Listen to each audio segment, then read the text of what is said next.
Good morning. Good morning. This morning, we're going to look at this topic of the power of living in darkness. Power of living in darkness. I want to tell you a story so you can understand what I'm talking about first. I used to talk about my legs all the time. My legs hurt, my legs this, I'm going to have to this, blah, blah, blah. My legs. So I realized one day that that's living in darkness. You may not think that, but I want to give you an example so you will know what I'm talking about, living in darkness. That was living in darkness. Is there a power of living in darkness? No. The power that it has positive is none. The power negative is locked. Living in darkness gives you lots of negative power. Just as I thought about, as I keep complaining and talking and living in darkness, I'm feeling terrible, I'm feeling bad. I don't have the energy to do anything. I just don't feel like cleaning. I don't feel like doing anything. I'm just in a little box, a box for which I have put myself in. A box for which I have put myself in. And then, one day I realized, stop talking about it so much. Let it go. Stop having it take control of you, take control of it. So I stopped talking about it. And I realized that I was totally living in darkness because I was letting it keep me in a space that was not positive. A space where I complained all the time, where I looked, I shared. People asked me, how are you feeling? I would say, oh, my legs. So that was totally living in darkness. And then somebody asked me, say something about my legs now. I say, well, I walked from 53rd to 47th, so I feel good. So I don't say when my legs hurt. They still hurt. They still have their issues. But I talk about the positive aspect of what is happening to me rather than the negative. Now, how many of you living in darkness in some place? Some of us living in darkness, we talk all the time about we can't get those jobs that we want. We can't get the jobs or things that are happening in our lives. We can't get the mates. With those things, we're totally living in darkness. We can't, things are not materializing as we wish them to materialize. That's living in darkness. That's the flip side. You're not having patience. You want things to happen right now, and you're not having patience. You're not holding yourself accountable for those things that are happening to you and knowing that you are in control of them. You are in control of them. You're in control of the light and you're in control of the darkness. How many of you feel that way, that you're in control of the light and the darkness? You know, stop giving people all your power and things all your power. Those things that are happening in your lives, stop giving them power. You allow people to take away your power, and you allow things to take away your power. Can things take away your power? Yes. You can say, I don't have enough money. I don't have money. And so what happens? Money doesn't materialize for you. It doesn't come because you have said it. You have created a world of darkness around money, and it just doesn't work for you. It just doesn't work. You have created a darkness around getting a job, and it doesn't work for you. You can't get that job. You have created a darkness around family issues, and they seem to just blow up all the time because you believe that it will blow up. You give it all that power. You have the power. The power of purpose, the power of knowing, the power of just living in the presence and living where everything is there for you and you know it is. Believing that,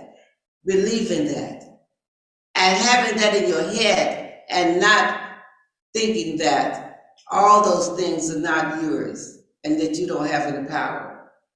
You know, most of the time we grow up thinking we don't have power because our parents have power over us. They tell us what to do, they tell us when to wake up, they tell us when to go to bed, they tell us what we're going to eat. They're in power over us. And so we grow up thinking that someone else always must have power over us. No one. We have no power. And then we grow up as we get older. Sometimes we get in relationships, even as teenagers, and we let people have power over us. We let our friends have power over us. Our friend girls have power over us. Friend boys have power over us. Everybody have the power over us. I've had girls that say, well, my friends say we must do this, so we gotta do this. Everyone have power. And then after that age group, we go into the college or the high school, we go on, and we're used to people having power over us. Then we find a mate.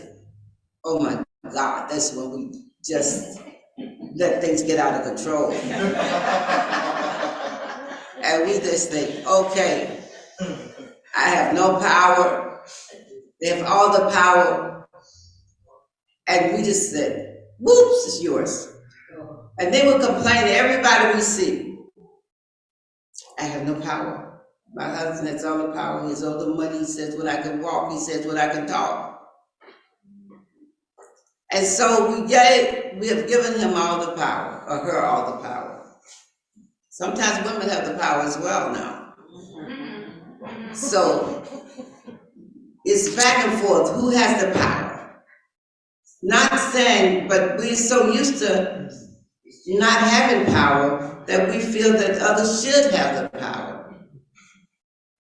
But everyone should have the power over their lives. Everyone should be able to say what they can do and not do.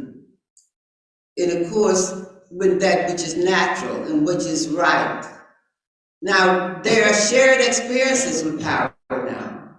Shared experiences with couples and friends. There's shared experiences where we share power and we say, well, what do you think? What we should do? We should do this together. But everybody put in their idea of what the power should be. They're shared experiences.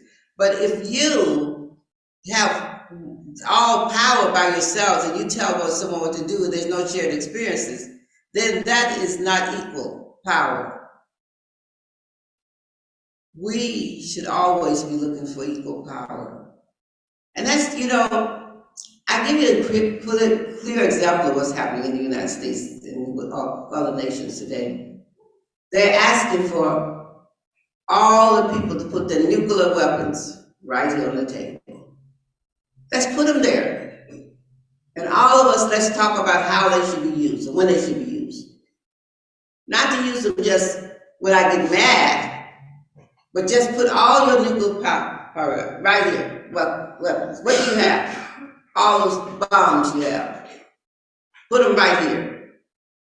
So we're getting there, but we haven't gotten there. Because nobody want to release the power. The United States don't want to release the power. Russia doesn't want to release the power. Nobody want to release the power. Everybody want to stay in power and want to control the world and want to say to you, if you do this, I'll release my bomb. And that's what we do on larger scales. But smaller scales, what we do is we say to one person, if you do this, I'm not going to give you my money in relationships and stuff. You won't have money to go to work. We tell our kids, I'm not going to give you lunch money. The husband tells his wife, I'm not going to give you money to do whatever. And she tells him she's not going to give him money. And just on and on. It's a control thing. Nobody's willing to put all that money on the table and say, this is what we do with the money. We share this money. When it becomes a shared world, it will be a better world.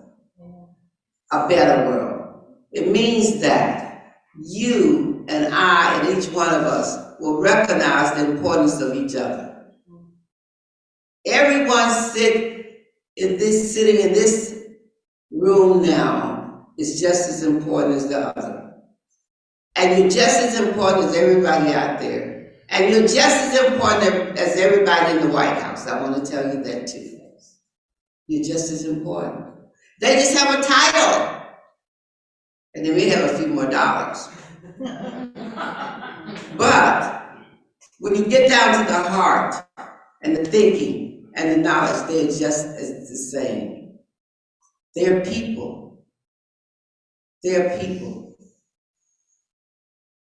They're no better and no greater than you are. They're just people. We're all just people. We're all just people trying to get by. And you see, we're trying to stay healthy. We're trying to keep control of our lives. We're trying to get control of our families. We're trying to keep control of our jobs. We're trying to keep control of our money. We're trying to keep control of all these things.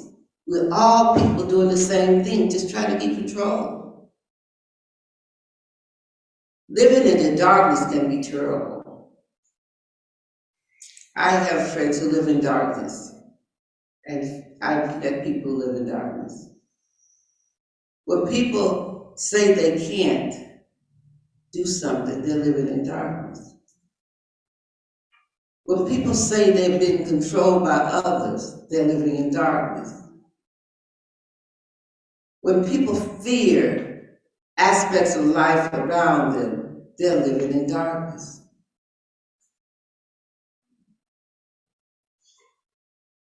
When people fear death, they're living in darkness. All these things because they don't have the knowledge of what it all means. Like many of us don't have the knowledge that that death means a transition out of this body into the spirit world, and that we meet our spirit friends and we have a greeting and we have a good time. But in the meantime, it means that we should always try to live in the light here, because the darkness that we live on this earth plane does not help us as we go into the spirit world. We must always try to live in light on down here, so the spirit world can be much brighter. And that's the same thing here. We just try to live in the light here, so that our spirit world can be brighter, but also live here so our world here can be brighter.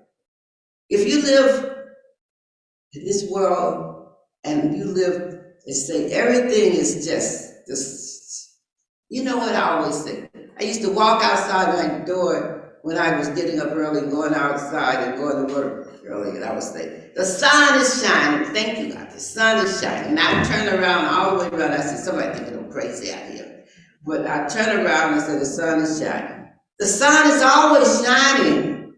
I want you to know that.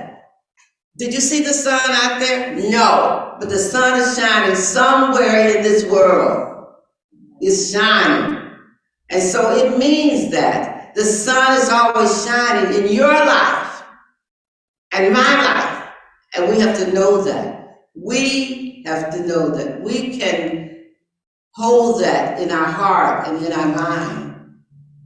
And if we hold that in our heart and in our mind, each day of darkness will become light. Each day of darkness will become light. You don't have because you don't want. You don't want. You gotta want light. You gotta be able to see it. You gotta be able to visualize yourselves in the light. Visualize a light, a world of energy and love and peace. Visualize that. Visualize your own personal world of peace first, because you can't visualize my world of peace if you don't have peace and light. Visualize a world of peace and light for yourself. When you go home at night, before you go to bed, or after you get into bed, just close your eyes and visualize a world of light and peace. In the morning, before you get up, visualize a world of light and peace. This is my world. It belongs to me. Bless you. Bless you.